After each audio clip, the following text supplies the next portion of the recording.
Hello, this is John at the Valley Library Consortium, where we are empowering libraries for success. This is part 6 of our screencast series on installing the Horizon client software. In our previous segments, we have installed the Sybase client, the Java runtime environment, the Horizon software itself. Our previous screencast, we configured the database client, and now we are ready to launch Horizon. By default, the install program will put a icon on the desktop.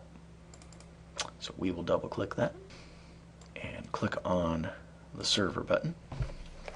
And this is where you will need the Sybase login credentials.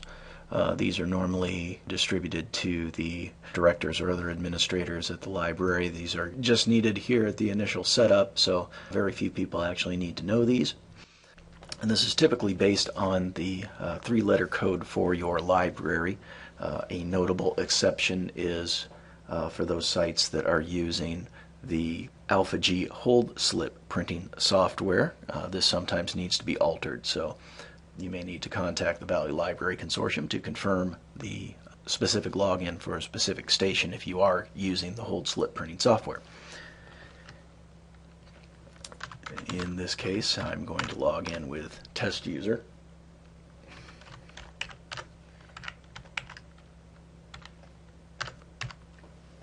And click OK.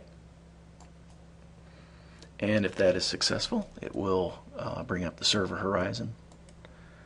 And we will have our choice, in this case, of Horizon or training. In most cases, you'll just see the one, Horizon.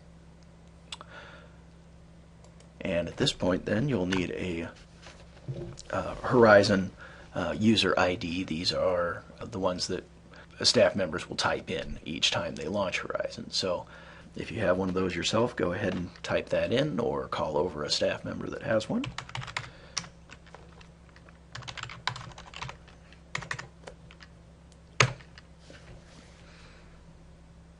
And it is necessary to do this particular process for each Windows user that logs onto the station.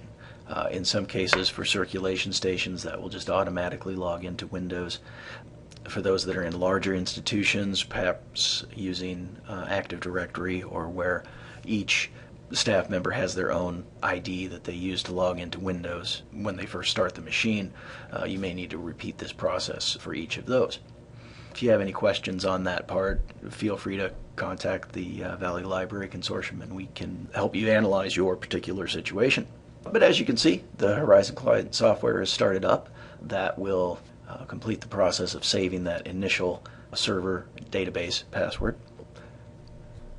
While we're in here for the first time, another important step, especially if this is a circulation station, is to set the circulation workstation ID.